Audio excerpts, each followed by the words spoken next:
வாங்கங்க, ஆடி 2ஆம் வெள்ளி ஸ்பெஷல் பானகம் ரெசிபி தாங்க நம்ம இன்றைக்கி பார்க்க போகிறோம். நான் ஒரு கிண்ண அளவு வெள்ளத்தூள் சேர்த்துருக்கேன். மண்டை வெல்லம் வாங்கி அதை பொடி பண்ணி அதில் சேர்த்துருக்கேங்க.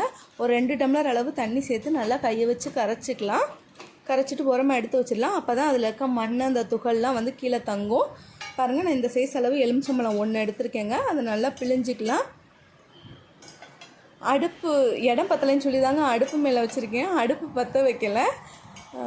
எலுமிச்சம்பழத்தை நல்லா பிழிஞ்சிக்கலாம்.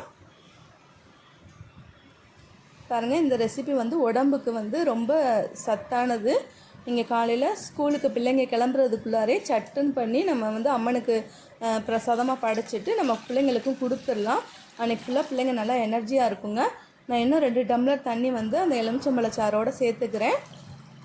வெள்ளை கரைச்சி வச்சுருந்தோம்ல, அதை வடிகட்டி எடுத்துக்கலாம்.